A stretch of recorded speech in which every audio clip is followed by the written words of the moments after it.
Bueno, gracias por venir un sábado a las 10 de la mañana a escuchar a un tipo hablar de Android, ¿vale? Cuando deberías estar durmiendo la de ayer, ¿no? Entonces, vamos a empezar. Muchas gracias a la gente del GDG de Cáceres por preparar este eventazo, ¿vale? Y, por cierto, que estoy aquí con las Carboard. La charla no se ve en Carboard, ¿vale? No podéis verme en 3D, me podéis ver en 3D directamente. Vale. Entonces, bueno, gracias por empezar este eventazo, gracias a todos por venir y, a ver, vamos a contar un poco. A mí sí me gusta un poco contar la historia de las charlas. Esta charla se llama Programando en diferido, ¿vale? Get Out of My Thread, como veis, el título en inglés, como las buenas películas, no tiene nada que ver con el título en castellano, ¿vale? Entonces, la idea de esta charla es la segunda parte de un ciclo de charlas que ya di aquí el año pasado, la primera, que era persistiendo que gerundio. Entonces esta es la segunda parte, que es programando en diferido, y la tercera parte que no tiene nombre y no sé de qué va a ir, pero si una teología tiene que tener 3 partes, pues una teología de 2 partes no es una teología, vale, claramente. Y entonces, bueno, la charla vamos a ver un poco esa problemática que hay en Android, que siempre hay como 3 problemáticas en Android, que la primera es la persistencia, cómo persiste información, cómo accede a información que necesito persistir. La segunda es cómo accedo a esa información sin cargarme el performance de mi aplicación. Y la tercera es el pintado, ¿vale? Entonces supongo que la tercera irá de pintado, pero bueno, pues no lo sé todavía. Para quien no me conozca, soy Jorge Juan Barroso Carmona, respondo a cualquier permutación de esas 4 palabras, ¿vale? Me podéis llamar Jorge, me podéis llamar Jorge Juan, Jorge Barroso, Juan Carmona, Carmona Jorge, como queráis, ¿vale? Incluso improperios varios como hey, tú, gordo, gilipollas, lo que queráis, yo suelo responder. A veces me puedo sentir ofendido si el insulto llega a un nivel de agresividad importante, ¿vale? Pero no os preocupéis, pues soy una persona pacífica. Trabajo en Karumi, que luego os contaré un poco lo que es, como programador de Android, ¿vale? Lo de Android Expert fue porque Android Developer parecía poco, te dijeron, tú sabes un poco más, ponte Expert, ¿vale? Porque no tenemos lead, entonces, y Pedro es el más listo, entonces tenía que ponerme ahí un poco un título para que pareciera yo más listo. Soy Android GD, que es Google Developer Expert, ¿vale? Eso quiere decir que trabajo para Google gratis, ¿vale? Y Google, a cambio, me da abrazos y me lleva a sitios, ¿vale? Que está bastante bien, es un win-win. Ellos son un win-win, ellos me dan cerveza y yo doy charlas, ¿vale? Está bastante bien.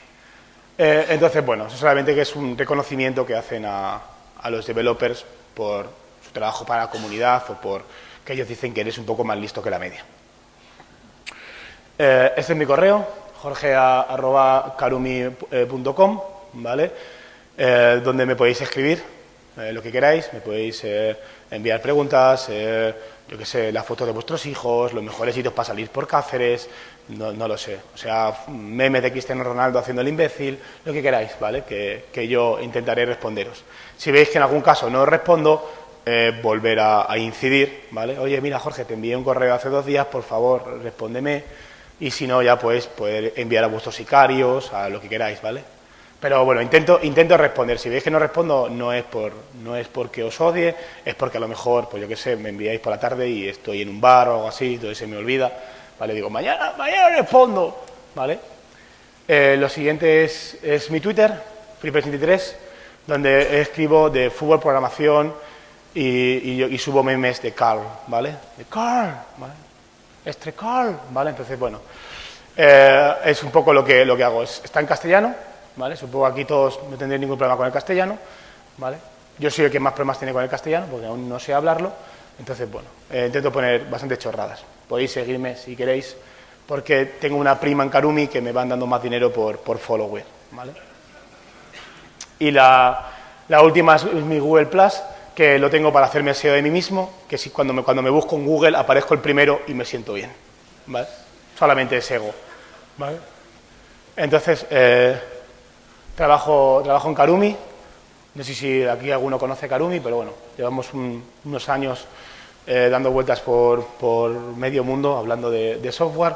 Somos una consultora de software al desuso, ¿vale? Lo que hacemos es desarrollamos software para terceros, pues lo típico, nos piden una aplicación, hacemos la hacemos, intentamos hacerla bien, intentamos hacer con amor, intentamos hacer el software que sea sólido, que esté bien escrito, que tenga test, que no se rompe, aplicando patrones de arquitectura, haciendo las cosas bien, ¿vale? Haciendo las cosas como hay que hacerlas. Y además también lo que hacemos es ayudamos a empresas, ¿vale? Hacemos tanto formación, típica formación que te doy la chapa y me piro, cosa que hacemos pero no es lo que más nos gusta, y luego lo que hacemos también es trabajar con equipos. Las empresas nos llaman, vamos a las empresas, estamos con ellos una semana, un mes con los equipos, y lo que hacemos es, pues, trabajamos con ellos, desde dentro cambiamos sus procesos de testing, de arquitectura o de lo que sea, ¿vale? Y les ayudamos a hacer mejor software para que cuando nos vayamos sean felices y estén programando bien, ¿vale? Solemos mandar, pues yo que sé, vamos Pedro, vamos yo, vamos David, vamos cualquiera de Karumi, entonces Pedro, yo que sé, les abraza por las mañanas y les susurra al oído, tranquilo, todo va a ir bien, no se va a romper nada, ¿vale? Entonces la gente pues llora en el hombro de tal, hay momentos muy emotivos, ¿vale? Y bueno, si alguno se pregunta qué es Karumi, pues Karumi es una palabra japonesa que viene de los haikus, ¿vale? Y que dice que es la belleza de las cosas ordinarias habladas de una forma simple, que es como creemos que debe ser el software. El software tiene que estar escrito simple, tiene que ser semántico, tiene que estar bien escrito y tiene que ser fácil de entender, ¿vale? No tiene que ser grandes artificios. Vale. Yo siempre empiezo las charlas con una imagen, ¿vale? que quiero reforzar, una imagen que quiero que os quedéis, un mensaje claro que quiero que os quedéis de la charla cuando salgáis por aquella puerta y os acordéis de algo de la charla, algo visual, que digas, joder, yo esta charla me acuerdo por esta imagen. Entonces, quiero que asimiléis toda esta charla, todo lo que os voy a contar de aquí en adelante, siempre con esta imagen de Miguel Noguera. No sé si conocéis a Miguel Noguera, pero es un cómico muy bueno que tiene unos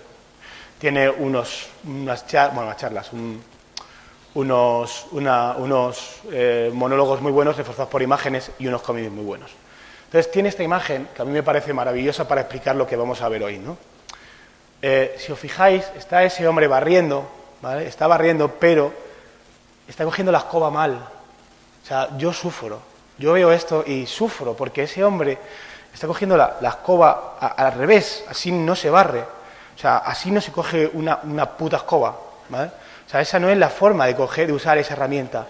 Y tú vas por la calle y este hombre está en su pueblo con esa cara que tiene de no tengo ganas de barrer, pero hay hojas aquí, que es otoño, ¿vale? Entonces está barriendo y tú sufres. Tú vas por la mañana, domingo, resaca, y le ves y dices, ¿qué haces cogiendo así la escoba, tío? ¿Qué haces cogiendo así coge bien esa puta escoba? Que tienes ganas de apartarle, coger el palo y dice, la escoba se coge así y se barre así, no barras así como un auténtico viejarras anormal, ¿vale?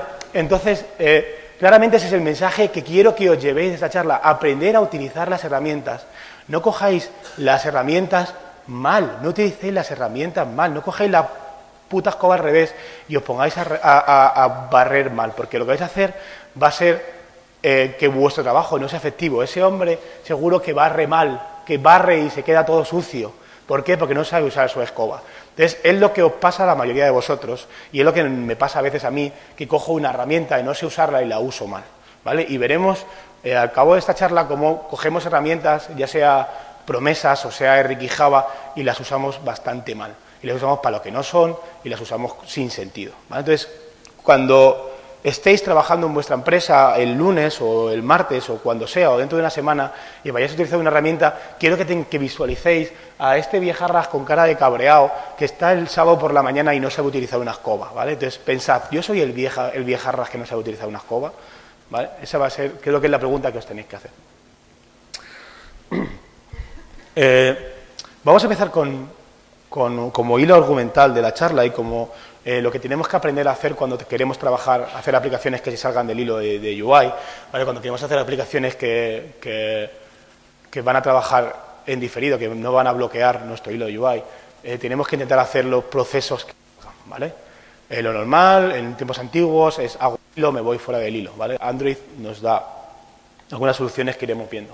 Entonces, lo que tenemos que intentar conseguir es un mensaje que se llama que TypeSafe lo definió como el reactivo manifiesto. Son unas reglas que tenemos que hacer para hacer que nuestro software sea reactivo.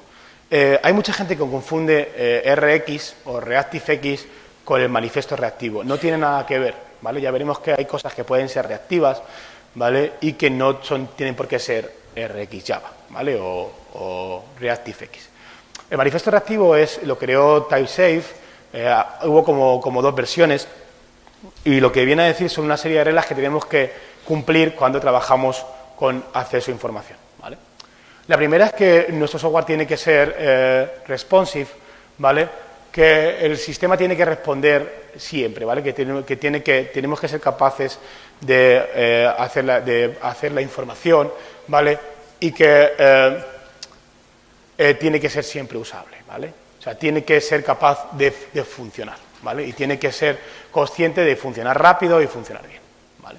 La siguiente es que tiene que ser resiliente a fallos. Eso quiere decir que si ocurre un error en mi cadena, si yo, por ejemplo, imaginaros que estoy accediendo datos a Internet, o estoy accediendo datos a una base de datos, o estoy haciendo alguna operación que va fuera y ocurre un error, eso no debería romper nunca mi programa, ¿vale? Mi programa debería ser capaz de ser tolerante a fallos, ¿vale? Y ser capaz de no cascar cuando ocurren esas cosas. Esto es importante. Y debemos además separar, por un lado, el camino de las cosas que ocurren bien, el camino feliz de...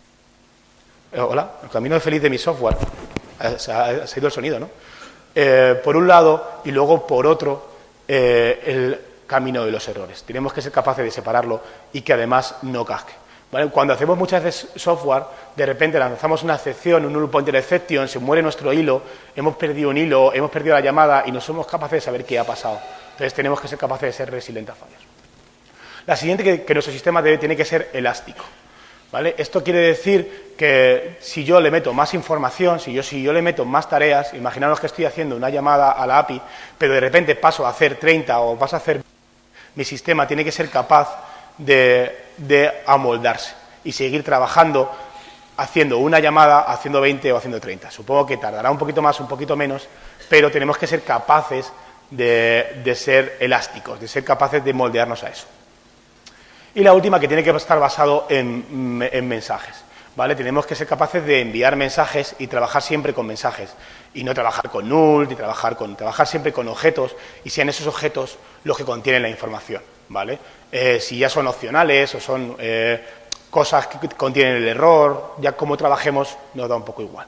Pero la idea es que siempre tenemos que trabajar pasando mensajes de un sitio a otro, porque esto va a hacer más fácil nuestra comunicación, ¿vale? ¿Qué problema tenemos con esto, con el manifiesto reactivo? El problema que tenemos con el manifiesto reactivo es que es muy vago en su definición, ¿vale? Es claramente una hojita así, que podéis encontrar bueno, no es una hoja porque está en Internet, ¿vale? Pero es una web muy pequeñita y la definición es muy vaga. Ellos no querían ser concretos para no tener que dar una implementación o para que no tener que cercar en todo. El problema es que son tan vagos que casi cualquier mierda que hagáis puede ser reactiva, puede cumplir el manifiesto reactivo. Y entonces eso es un problema, ¿vale? Es el gran problema que tiene esto, que cualquier cosa, en verdad, cambiando 4 cosillas, puede ser reactiva, ¿vale? Entonces, es la parte mala del manifiesto reactivo y la que ha hecho que a lo mejor en algunos casos sirva muy bien para explicar cómo queremos hacer, pero que en verdad decir que es reactivo no tiene mucho sentido, ¿vale? Y lo siguiente, lo más importante a la hora de hacer estas cosas es que primero intentemos siempre resolver el problema y después escribir el código, ¿vale? Entonces, eso es una cosa importante que tenemos que hacer a la hora que vamos a hacer hacia adelante a la hora de resolver este tipo de problemas. Primero vamos a intentar ver qué problema tenemos que resolver y luego vamos a buscar la herramienta que va a resolver ese problema, ¿vale? Y además, si cumple que tenga el manifiesto reactivo, va a ser mejor, ¿vale? Pero lo más importante para nosotros ahora mismo es vamos a ver qué herramientas tenemos y luego veremos qué problemas tenemos y cuál se encaja ahí. Vale. Para ello, yo me he hecho esta aplicación, ¿vale? Me he hecho una aplicación que está el código en GitHub, luego al final tengo puesto la URL del GitHub, ¿vale? Al final en la bibliografía, ¿vale? Entonces me hice una aplicación en Android que yo lo que quería hacer era comparar varios frameworks y comparar cómo ellos funcionan y qué diferencia hay, ¿vale? Voy a explicar un poco la aplicación para que lo veáis, ¿vale? Aquí pone el número de threads que hay ahora mismo en la aplicación corriendo, podemos ver la memoria que usan, ¿vale? Aquí esto es la memoria total libre y esto es como un porcentaje de la memoria que hay usada. Aquí puedo escribir el número de APIs, de llamadas a la API que quiero hacer, ¿vale? Aquí el tiempo que ha consumido todas esas llamadas de API juntas, y aquí pues veremos qué es lo que vamos a ver un poco, esto ya es un poco spoiler de la charla, veremos async task, veremos priority of queue, promesas, reactivo y secuencial. Y aquí vemos los hilos que hay corriendo, y luego veremos, cuando veamos secuencias, veremos cómo funcionan, qué hilos se crean, qué hilos se destruyen y cómo están funcionando por dentro los sistemas. Una cosa importante que yo quería probar era ver, comparando las distintas librerías, comparar cuál era el coste en memoria y cuál era el tiempo de consumo de las distintas librerías, que me parecía bastante interesante, y ver también cómo funcionaba internamente. Cómo funciona para que no fuera dependiente, para que la aplicación no fuera dependiente de la red y no tuviera un problema de que los datos fueran válidos. Estas llamadas a la API son no sé si conocéis Mongo Server. ¿Cuántos de aquí conocéis Mongo Server? ¿Vale? ¿Quién no conoce Mongo Server? ¿Vale? Perfecto. Los que no habéis levantado la mano, supongo que o sois mancos o no entendéis el castellano, ¿vale? Entonces, no os preocupéis. Manco de los dos brazos, porque si eres manco de uno, lo puedes levantar, ¿vale? Entonces, esto es nada más levantar la aplicación. Levantar la aplicación y, si os fijáis, simple y llanamente por el mero hecho de levantar, bueno, lo que decía, usaba Mongo Server, entonces las llamadas a la API van contra Mongo Server, que es un servidor web que lo que hace es te permite moquear llamadas de la web. Entonces lo que hago ahí es, cuando hago una llamada de API, la coge Mongo Server, pone un sleep, la primera llamada es 1 segundo, la segunda llamada es 2, la tercera llamada es 3, la cuarta llamada es 4 y a partir de ahí es 4, ¿vale? A partir de ahí cada llamada son 4 segundos. Entonces, si yo pongo 10 llamadas, pues será a partir de la cuarta son 4 segundos, ¿vale? Entonces, si arrancáis la aplicación, veréis que hay 10 hilos, ¿vale? Que hay 10 hilos que son estos, ¿vale? Hay unos cuantos corriendo y unos cuantos esperando. Estos 2 hilos de aquí son hilos del hardware, ¿vale? Son hilos de Android, igual que este binder. Este binder lo único que hace es comunicar procesos entre cosas de Android. Este hilo es del Mongo Server, ¿vale? El render thread es el hilo que se va a encargar de pintar nuestra aplicación en Android. El main thread es el hilo principal, es el que está cogiendo procesos.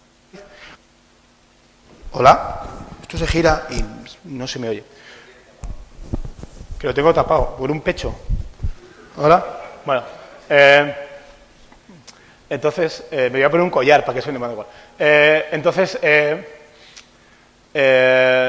¿Por dónde iba? El render thread, no sabéis, pero la cosa es que hay un hilo que es el choreographer, que es el que está todo el rato pintando las aplicaciones para que vaya a 60 frames por segundo, y luego el hilo principal, que es el que está cogiendo tareas, ¿vale? Que es el que podemos bloquear y nos cargamos la aplicación. Y luego hay aquí 3 binders que lo que hacen es coordinar cosas entre el sistema, entre el hardware y el sistema operativo de Android, ¿vale? Y si os fijáis, este es Mongo Server, ¿vale? Que es lo que está corriendo, que se inicializa cuando arrancamos la aplicación, y hay aquí 2 async tasks. ¿Alguien me podría decir, la pregunta para examen, que vale una camiseta? ¿Alguien me podría decir por qué hay 2 async tasks? ¿Qué son esas 2 async tasks que están creadas? Pero los que vosotros no, que lo sabéis y ya tenéis camisetas, ¿sabes? ¿Alguien? Ignacio seguro que lo sabe, tío. No lo quiere decir. ¿Nadie? No me quiero que nadie lo sepa. David, que es GDE. David no me está escuchando, está jugando a maquinitas, tío. Tú que eres GDE, tú que eres GDE y eres un tipo listo. Tú que eres GDE, tío, y eres un tipo listo. ¿Por qué hay 2 async tasks ahí? O lo que se acopla esto mogollón, tío. ¿Por qué hay 2 async tasks ahí creadas, tío? Ahí, aquí, desde aquí que lo lees, aquí hay 2 async tasks, ¿vale? Arranco la aplicación y hay aquí 2 async tasks creadas. ¿De qué son? Tú como GDE, te voy a meter aquí a joderte, tío. Pero si contesto, ¿me vas a fichar para Karumi o no? Ya estás. Ya estoy. No pasas el periodo de prueba. Paso el periodo de prueba. Pues... no sé qué decirte, tío. Te voy a preguntar algo. Pues nada, fue un placer. Puedes contratar por Yo Pantalen cuando quieras, tío. Nada, es troleo entre amigos. Troleo entre colegas.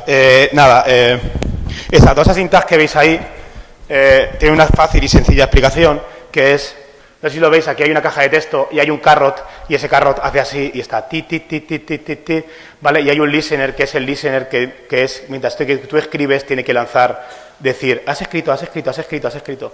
Pues esas dos cosas son estas dos asyntax que están aquí, ¿vale? Que una se dedica a actualizar el carrot del cursor donde estás escribiendo, y la otra se dedica a actualizar que cuando escribes se vayan enviando los eventos de ese escrito, ¿vale? La pregunta trampa, claramente. Y solamente por joder a David. Vamos a ver, ¿qué nos da? Hemos visto que hay asyntax, el sistema usa asyntax, ¿vale? Por lo cual, si el sistema los usa y Android funciona, pues las asyntax deberían funcionar, no deberían ser un gran problema. Vale, voy a poner esto aquí porque no veo. Entonces, ¿qué problema tenemos con las asyntax? ¿Cuánta gente de aquí... Ya he roto esto, tío. Perfecto, me encanta romper el hardware. Yo con el hardware me llevo muy mal. Hola. ¿Vale? ¿Cuánta gente de aquí usa asyntax? Usan 5 personas, ¿vale? ¿Cuánta gente de aquí cree que las asyntax son una puta mierda? ¿Vale? ¿Cuánta gente de aquí ha demostrado que las asyntax son una puta mierda? Vale, pues las asyntax, hay gente que lo ha demostrado, ha ido empíricamente y ha hecho un meme, ha hecho un artículo de 20 páginas de por qué las asyntax son una mierda. Claramente las asyntax tienen muy mala prensa, no son mala gente, ellos son buenos, están bien hechos, pero tienen muy mala prensa porque, uno, porque la gente las usa mal, y dos, porque tienen algunos problemillas que sí que es verdad que nos van a fastidiar bastante a la hora del desarrollo. El primero es que están muy cerca del framework, ¿vale? Están muy cerca del hilo de UI y del framework. Si os fijáis, os acordáis, cuando creáis una syntax, no he puesto el código porque me parece que es algo que hemos hecho todos en el tutorial 1 de Android, cuando creamos una syntax, se crea un objeto que recibe un contexto y está muy bindeado a cómo funciona la aplicación, está muy cercana a cómo funciona nuestro hardware. Y eso nos va a crear unos problemas muy grandes, que es, si yo quiero sacar esa clase y sacarla fuera, ¿vale?, nos va a costar, vamos a tener problemas. Y luego, algunas cosas como, por ejemplo, que las respuestas van a ir al hilo de UI, y a veces yo quiero hacer operaciones que no vayan al hilo de UI, quiero hacer respuestas que vayan a otro hilo porque quiero seguir haciendo operaciones. Ese acople con el sistema, ese acople tan cercano al sistema, va a hacer que nos cueste mucho programar. Y va a tener algunos problemas como el siguiente: como están tan cercanos al sistema y están tan acoplados al contexto y a la actividad y a donde corren, lo que va a ocurrir es que nos van a dar algunos tipos de problemas, como por ejemplo ¿vale? La gente las usaba mal. Entonces, me parece que es a partir de API 11, ¿lo tengo apuntado? Sí. Hasta de API 4 a API 11, ¿vale? Cuando te hacías un task execute, eso iba a un thread pool, ¿vale? Iba a un thread pool que tenía un número de hilos. No sé si sabéis cómo funciona un thread pool, pero cómo funciona es lo siguiente: yo tengo un pool de hilos, entonces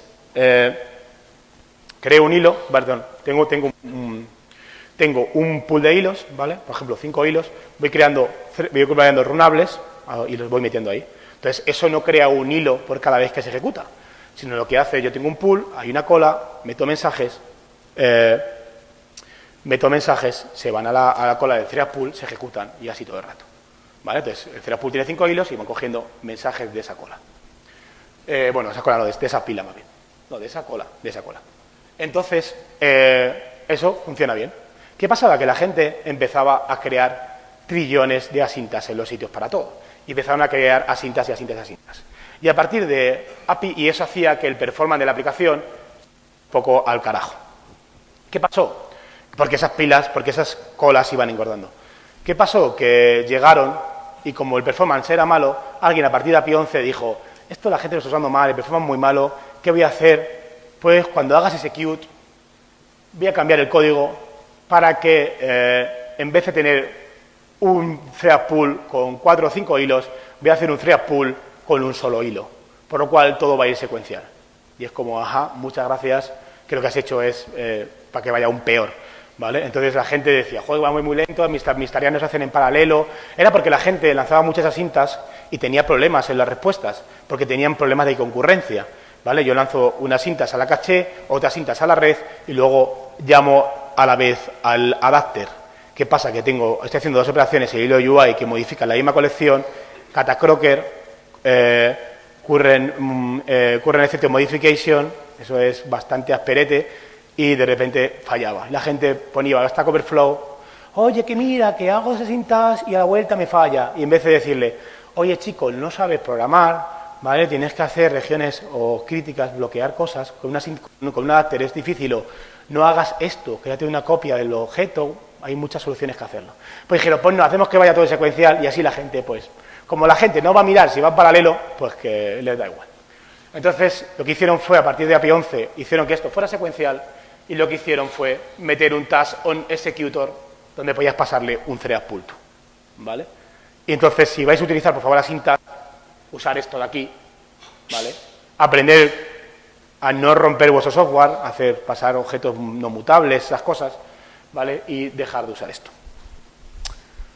Otro problema que tiene por cómo está acoplado al framework, por cómo está funcionando, son los problemas de cambio de orientación, ¿vale? El típico problema de las syntax que todo el mundo se queja es que, no, es que yo cojo, hago una llamada del API, giro en mi móvil y de repente la llamada del API desaparece, me quedo sin callback y no funciona nada.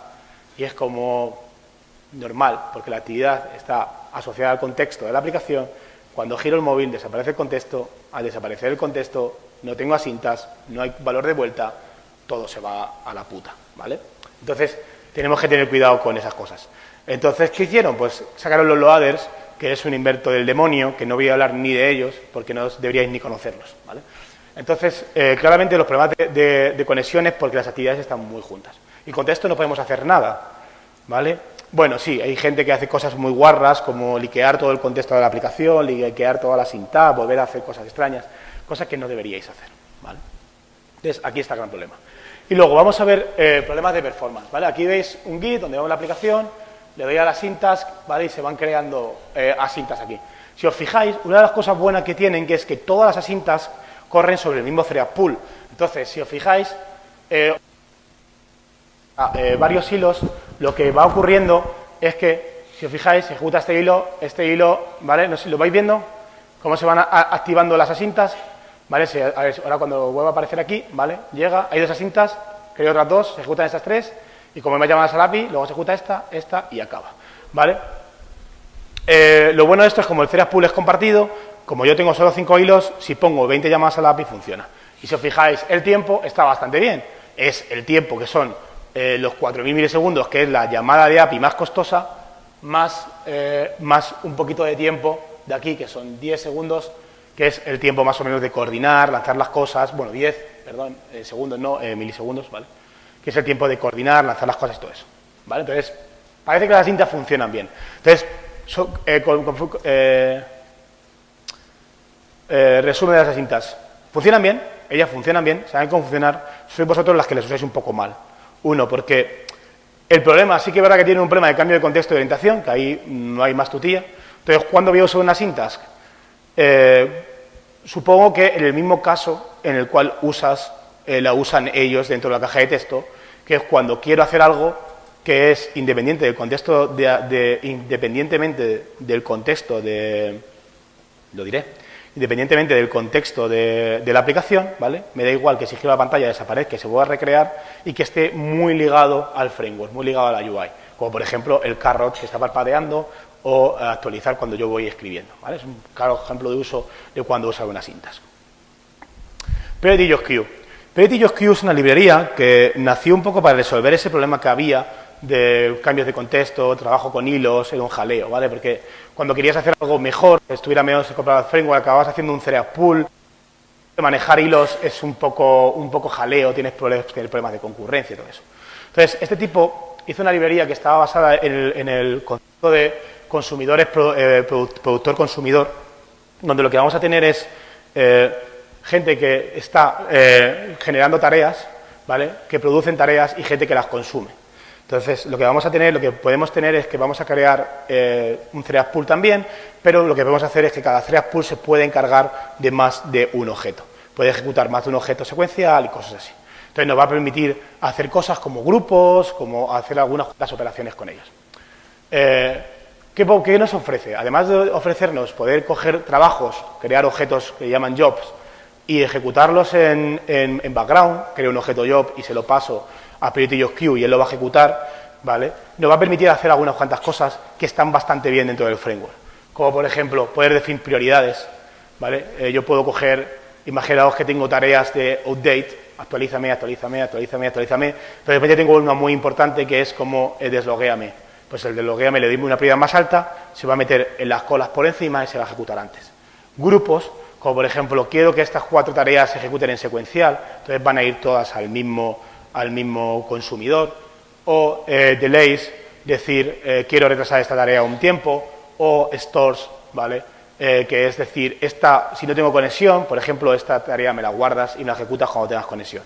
Nos dan unas cuantas herramientas muy chulas que funcionan muy bien. Nosotros en Karumi la usamos bastante porque solamente necesitamos hacer cosas que se vayan fuera del hilo de UI, ¿vale? Entonces, esto nos da la versatilidad de poder hacer de una forma muy fácil tareas que se vayan en background sin tener que preocuparnos de cosas de hilos, ¿vale? ¿Cuál es el problema? Que por defecto necesita configuración, ¿vale? Si tú coges el ejemplo base y lo pruebas, os daréis cuenta de que las cosas no se ejecutan en paralelo. Además nosotros tardamos como en darnos cuenta 6 meses, ¿vale? Que llegó un día Pedro y lanzó 2 requests y dijo, Jorge, tenemos algo mal en nuestro código. Y yo, ¿qué pasa? Y dice que hago 2 requests en paralelo y funcionan secuencial. Y yo como buen programador dije, eso es imposible, eso es mentira, ¿sabes? Bueno, estás mintiendo. Que sí. Y ya dije, pues no, tienes razón, ¿vale? Hay que siempre negar, ¿vale? Siempre, tú no tienes ni puta idea. No, pues tenía razón. Le hicimos caso y creíamos que era problema de nuestro software, de cómo no funcionaba nuestro software, y en verdad era cómo estaba configurado Priority.queue, porque por defecto él intenta ejecutar primero 4 tareas en un solo hilo, y en la quinta crea el segundo hilo, ¿vale? Entonces nosotros puedes modificarlo para decir cuánto quieres que creen los hilos, cuántos hilos se creen y cuántos objetos quieres que vayan por hilo, y está bastante bien. Entonces, tened cuidado con estas cosas cuando vayáis a usar una librería. Siempre fijaros cómo funciona, hacer alguna prueba primero en un entorno controlado y pequeñito para ver cómo funciona y ver qué podéis hacer, ¿vale? Aquí veis un ejemplo, ¿vale? Que este es el ejemplo que os decía configurado, uno configurado y otro no configurado, ¿vale? Aquí solamente hay un consumidor y aquí hay una cola de consumidores. Si os fijáis, a ver si lo vemos, están los dos cargando, este tarda 11 segundos y este tarda 4. ¿Por qué? Porque aquí, si nos ponemos a ver, y nos vamos a ver los hilos que son, ¿dónde están? ¿Vale? Que están por aquí, solo del pool, solo se crea un objeto, ¿vale?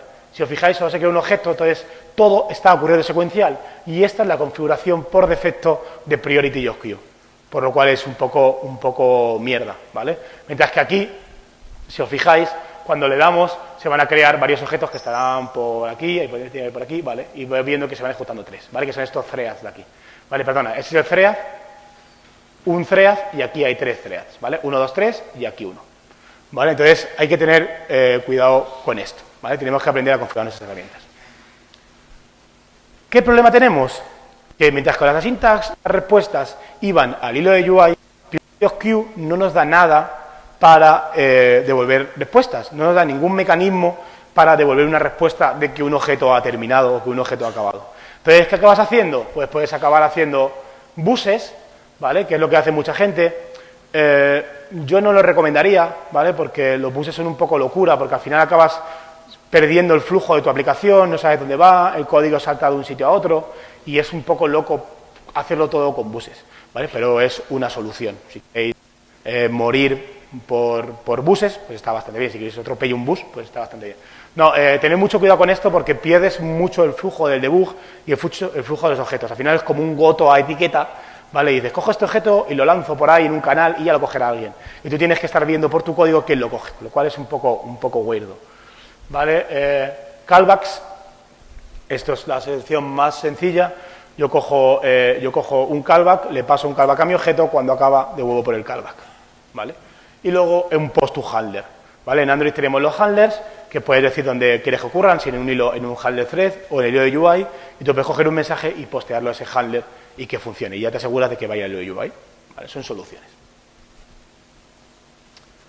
El problema, si usamos callbacks, o incluso con buses o con lo que sea, es que vamos a tener un callback hell. ¿vale? PriorityJobQueue no da nada para coordinar esos trabajos. Entonces, si tenemos que coordinar un montón de trabajos, tenemos que hacer, por ejemplo, 2 llamadas a la API y cuando vuelva juntarlas para hacer algo, esto no va a pasar. Entonces, tenemos que coger y empiezas a tener un Kanban de si este ha acabado, pero el otro no, me espero. Y el otro, este ha acabado, pero el otro no, me espero. Y si los dos han funcionado bien, entonces hago un tercer paso, que es la coordinación, y eso está bien con 2, pero cuando son 3 ya es un cacao, y si tienes que coordinar 5, pues ya flipas en colores, ¿vale? Entonces, si veis el código de esto, yo aquí hago 5 llamadas al API y el texto que se pinta, recordad que es el texto de la suma total de los tiempos, ¿vale? Entonces, me tengo que esperar a que todos hayan acabado, ¿vale? Y hacer eso lo podéis ver que es un bucle, como una cosa, un código muy feo para hacerlo, ¿vale? Siguiente, promesas, ¿vale? Las promesas es algo que la gente que trabaja en web las conoce muy bien y las usa, o la gente que trabaja en iOS las usa, pero en Android, cuando dices promesas, pues la gente no tiene ni idea de lo que estás hablando. Nadie las conoce, son unas grandes desconocidas. Perdón, que me está quedando seco. Entonces, si veis, tenemos una librería que es de Java, que funciona en Android, que se llama JDFerret, que nos permite ejecutar promesas, ¿vale? ¿Qué es un futuro y una promesa? Esta es el gran misterio de Lourdes, ¿vale? Yo sigo sin tener muy claro qué diferencia hay entre un futuro y una promesa. Cuando lees muchos artículos, los usan de manera indistinta. Es más, creo que incluso la Wikipedia pone que en verdad no hay ninguna diferencia entre un futuro y una promesa. Lo puedes usar indistintamente. La gente ya usa una palabra que otra y tal. Sin embargo, leyendo ahí un poco, rascando un poco, en teoría, y si hay alguien que lo sepa mejor, que me corrija después o ahora, en teoría el futuro es el objeto que tú vas a ejecutar, es como quiero usar un objeto que va a tener un valor en el futuro, que es posible que ya tenga un valor o lo vaya a tener en un futuro y quiero hacer cosas con él, ¿vale? Cuando eso exista. Y la promesa es la acción de ejecutar ese futuro, la acción de obtener ese valor o de obtener o de hacer algo cuando haya futuro. ¿Sí, Sergio?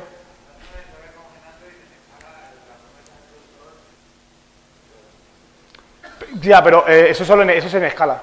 Es que cada lenguaje es distinto.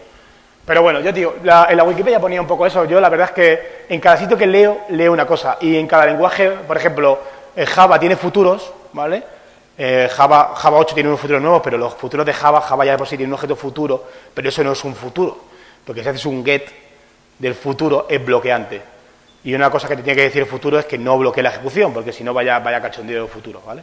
Si yo quiero hacer un futuro y me bloqueas el hilo, pues vaya mierda de futuro, ¿vale? Entonces, bueno, ahí hay cosas, yo qué sé, siempre dicen que, bueno, tiene normal que sea el generador porque es la acción de conseguir el futuro, ¿vale? Entonces, cosas buenas que tiene, por ejemplo, JDFerret. Bueno, ¿cómo funciona? No he puesto ninguna slides porque quería centrarme en la explicación, que fuerais porque si no iba a ser muy denso esto, que os fuerais con la idea y tal. Entonces, tú lo que haces es, creas un objeto, el objeto futuro, que lo que haces es, haces un wrapper de tu objeto que quieres ejecutar, como los jobs anteriores, y tú haces un deferret. Y dices, se van a ejecutar y te van a devolver el valor, el resultado del futuro, ¿vale?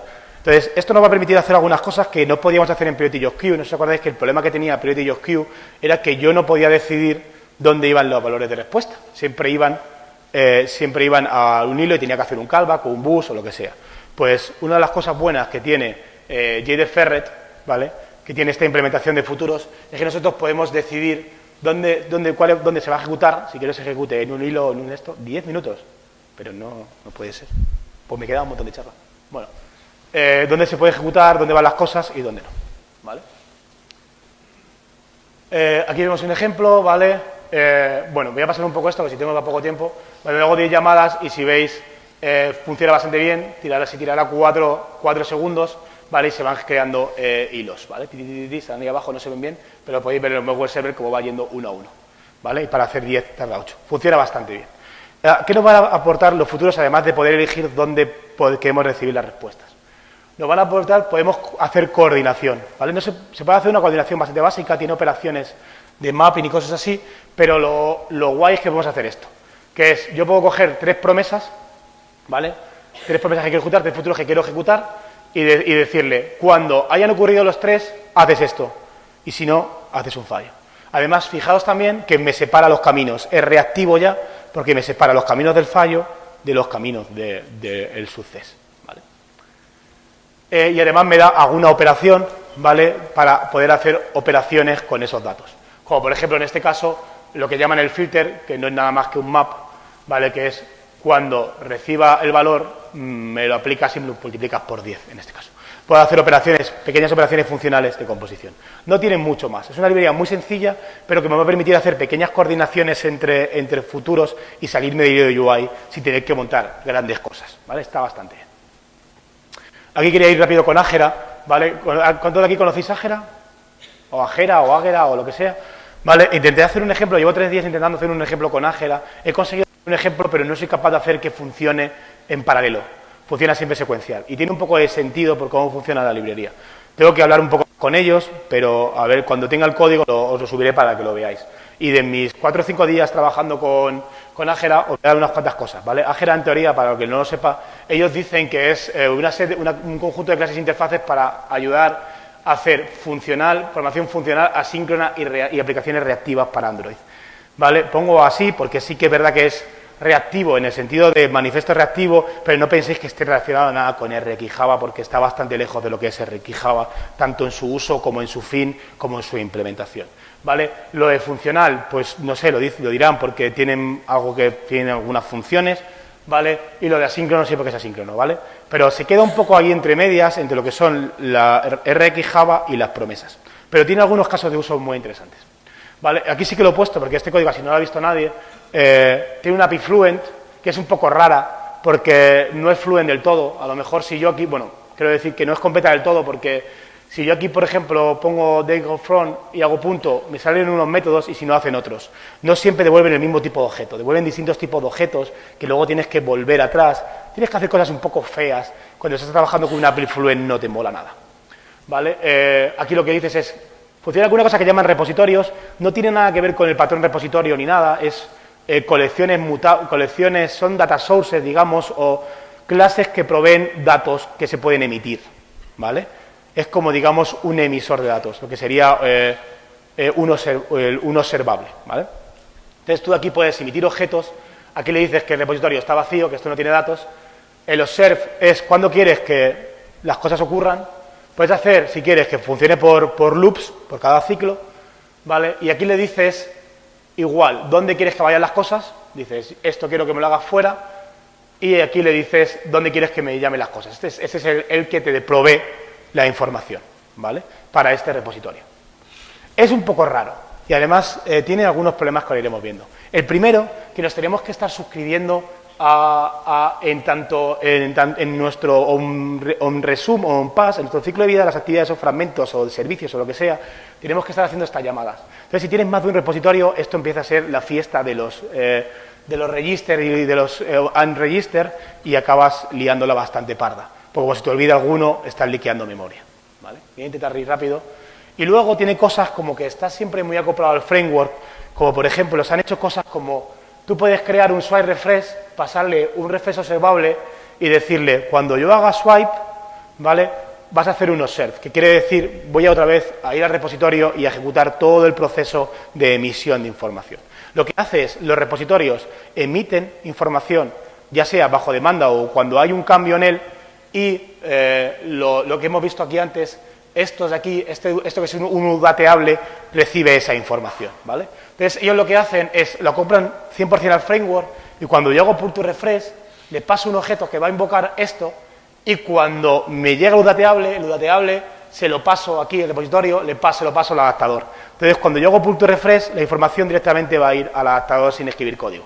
Esto está muy bien para hacer un ejemplo, pero estás liqueando toda tu aplicación al esto. Y acabas de estar haciendo un código espagueti que si no tienes cuidado, estás haciendo un código muy espagueti, muy chungo, donde puedes pasar cosas que no quieres y puedes tener problemas de concurrencia raros o de autorizaciones raras, ¿vale? Pero es fácil acoplarte al framework, pero también es fácil desacoplarte del framework, ¿vale? No usarlo de este modo y usarlo de un modo más normal. Yo en el ejemplo que hago lo uso de un modo más normal, ¿vale? Y luego tiene algunos métodos de composición, ¿vale? Que están igual entre RX y JDFerret, que es, pueden mergear dos canales, es decir, cojo este repositorio y esto de esto y creo unos datos nuevos y puedo transformarlos. El problema es que si quieres hacer lo que hacíamos antes, que era cogemos 15 y los metemos todos en uno, eso no lo puedes hacer porque tienes que ir haciendo infinitos merges, ¿vale?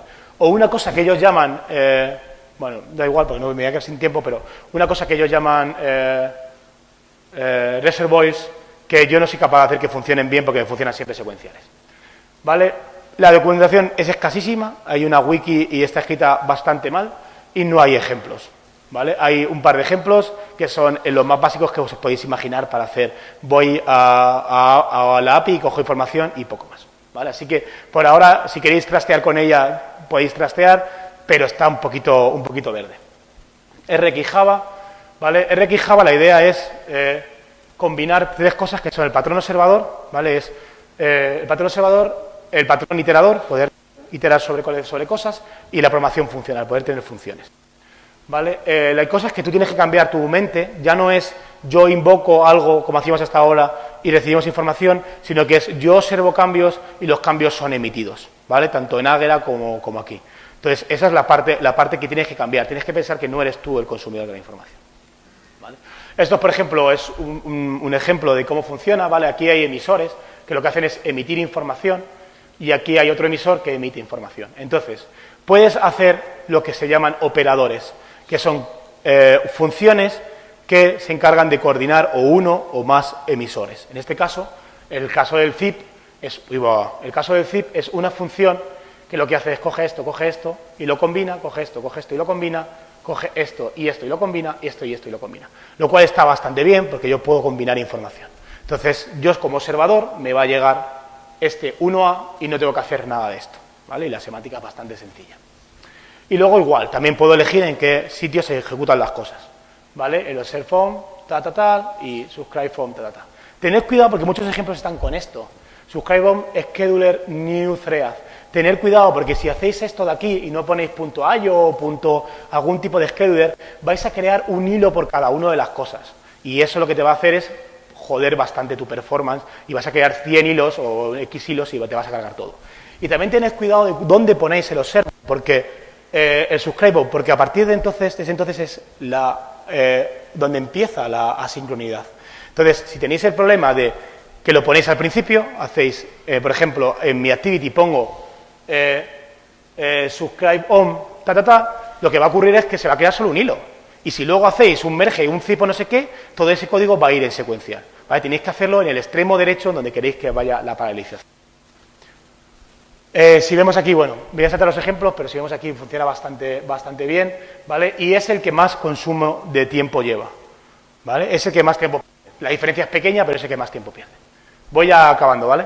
El problema es que tiene que se tarda mucho en aprenderte todos los operadores que hay y en comprender el paradigma, cambiar tu mente, de cómo tengo que trabajar ahora observando cosas en vez de emitiendo, ¿vale? Y la curva de aprendizaje es jodidísima al principio, ¿vale? Y a veces no tiene sentido para hacer una llamada de API de ida y vuelta. Debugar es dificilísimo, ¿vale? Te acabas metiendo por el código de RX y flipas de colores, ¿vale? Y luego esto me lo voy a saltar, hay observadores fríos y calientes, ¿vale? Los observadores fríos son aquellos que yo hago la acción y me llega información, como por ejemplo cuando le doy a play en un vídeo de YouTube, le doy a play y me empieza a recibir información, y los calientes están siempre emitiendo, ¿vale? Entonces yo lo que hago es me suscribo y me llega información, como si live en un vídeo en live o en streaming. Y luego podemos convertir un frío a un caliente con Deferret o un caliente en frío con Publish, ¿vale? Recomendaciones de Karumi, después de haber visto todas estas librerías, ¿qué hacemos nosotros? ¿Qué haría yo? Joder. Primero, iros del hilo de UI lo antes posible, porque hay operaciones con que no lo creáis son lentas, como por ejemplo hacer un string tokenizer, hacer un sort, ¿vale? Claro, tú haces la prueba con 20 usuarios en tu chat, os los ordenas alfabéticamente y eso funciona bien, pero si haces esa operación en el hilo de UI y haces el sort con 10.000, a lo mejor es un poco lento y bloqueas el hilo UI de tu aplicación que la sea. Entonces, siempre en el hilo UI solo asignamos información y pintamos y nos vamos a SAP lo antes posible fuera del hilo UI, ¿vale? las aplicaciones son muy dependientes del estado, por lo cual es muy difícil paralelizar bien y que no tengamos problemas. Entonces, al final lo que vamos a tener muchos bloqueos accediendo a datos, y si yo intento paralelizar mucho, al final estoy accediendo siempre a los mismos datos y voy a tener problemas de concurrencia, interbloqueos de hilos. Bueno, esto así mejor. O voy a tener interbloqueos de hilos. Así que tener ese problema cuando hagamos esto, ¿vale? Entonces, al final no sé si crear 50.000 hilos deje de funcionar el micrófono, ¿vale? Después, tener cuidado con el número de hilos que estáis creando, ¿vale? Al final, si yo me cojo y me hago 200 llamadas y cada una en un hilo, siempre usar thread pools, porque si no lo que yo puedo hacer, imaginaos que empiezo a crear hilos de llamadas a la red que se están descargando imágenes y que no se ejecutan porque no hay red. Entonces, al final, el número de hilos sube y lo que puedes hacer es bloquear tu app, ¿vale? Tu app deja de ir porque creas muchos hilos. Hacer thread, joder. Hola. Si hacéis el ejemplo con new thread, os daréis cuenta de eso, de que de repente si pones 1000 se crean 1000 hilos y la aplicación muere. Después, no hay un impacto en el Garbage Collector por usar, por ejemplo, RX, porque se creen muchos objetos. Yo no lo he visto. Si alguien ha tenido problemas de esos, pues que me lo diga, pero yo en verdad no tengo ningún problema de que por usar RX y 1000 llamadas haya un impacto, que mucha gente hablaba de esto, ¿vale? Y luego lo importante, ¿vale? Algunas veces, es una frase que he puesto aquí de Brian Goetz, algunas veces las abstracciones y las encapsulaciones son malas para el performance, ¿vale? Pero, o eso cree mucha gente, ¿vale? Pero siempre es una buena práctica primero escribir tu código y después hacerlo rápido, ¿vale? Siempre primero escribir el código bien y después hacerlo rápido, ¿vale? Y recordad siempre, si intentáis reducir el peso de un avión, no empecéis cortando el tamaño de los cinturones, ¿vale? Entonces, siempre intentar hacer las cosas bien. Primero escribo que el código sea bonito y luego, hostia, que esto va muy lento. Pues voy a ver dónde puedo rascar y dónde tengo los problemas de performance, ¿vale? Analizo el problema y lo resuelvo. Y luego, para nosotros, la legibilidad del código es lo más importante. Es verdad que aquí podría haber dado más semántica. Esto es un código hecho con RX que lo que hace es, se va a una API y hace un zip con información de varios sitios, ¿vale? Coge usuarios y likers y los une. Y ese es el código resultante de hacerlo con RX. Alguien que no sepa RX y ve esto con un merge, con las cosas de la base de datos, con un zip, con no sé qué, y cosas raras y no sé cuánto. Y fíjate que aquí hay un for que me podría haber... Pero, ve esto y flipa en colores. Dice, ¿qué cojones pasa aquí? Vale, y lo único que estoy haciendo es, llamo a usuarios, llamo a likes y cojo datos de la base de datos y los pongo. Si yo hago esto con código secuencial, ¿vale? Es bastante más sencillo, bastante más legible, ¿vale? Es más, cabe mejor en las live. Entonces, pensad en eso, pensad si vuestro problema en verdad necesita usar RX, ¿vale? Pensad lo que decíamos antes, si estamos barriendo bien. Yo necesito usar RX, necesito hacer coordinación de objetos, necesito coger 3 observables que están emitiendo, unirlos y hacer todo el cipote este que voy a hacer para esto, o solamente voy a hacer una llamada a la API.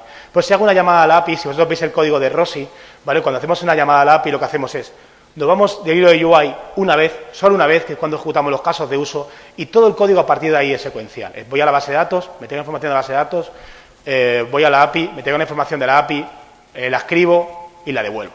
Y el código se lee perita, ¿vale? Y eso no hay ningún problema, es fácil de buguear, es fácil de testear, es fácil de escribir y ya está. Vale, entonces, mi idea esto es, por favor, usad bien las herramientas. Yo no estoy en contra de RX, ni estoy en contra de promesas, ni estoy en contra de la sintax, ni estoy en contra de nada, ¿vale? Estoy a favor de que escribáis buen código, ¿vale? Lo importante es que vuestro código sea legible y que estéis resolviendo el problema que tenéis que resolver, ¿vale? Porque es por lo que os pagan, por resolver problemas, y no por meter tecnología nueva, que está bastante bien aprender cosas. Y lo segundo, por favor, si utilizáis RX, dadle semántica al código, ¿vale? Este observable zip que hay aquí, yo lo puedo meter en un método y llamarle unir join users and likes, y ya tiene semántica. Dadle semántica a RX, de verdad, darle semántica a todo este código. Yo qué sé, este merge lo puedo meter dentro de un objeto que sea unir con la base de datos, ¿vale? Darle semántica al código para que cuando la gente lea ese espagueti, lea ese código que tenéis con millones de observables y millones de lambdas, porque aquí he puesto una lambda, si no, esto es un new de vete a saber tú de fun2, ¿vale? Empieza a ser complicadete, ¿vale? Así que darle semántica al código. Aquí tenéis la bibliografía, ¿vale? de un poco de cómo se está hablando hoy, un libraco buenísimo que es el de Java Core in Practice, de Brian Goethe, si quieres aprender cosas de hilos ahí on deep, ¿vale? Alguna librería como por ejemplo Bolt, que es una librería también para hacer promesas, hecha por Facebook, pero estaba muy ligada a Parse, ¿vale? Y bueno, como siempre, aquí tenéis el repo, ¿vale? Flip83 trabajando en diferido, y dar las gracias pues a mucha gente que me ha ayudado, como Pedro, que me ayudó con la charla revisándolo, toda la gente de Karumi, Cejas, por algunas conversaciones de RX y Frodo, y Nuria Ruiz, porque es una tía que sabe mucho y me echa siempre una mano cuando...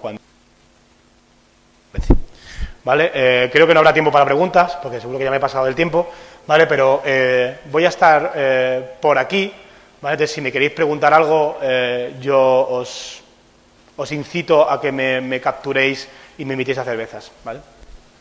Y nada, muchas gracias.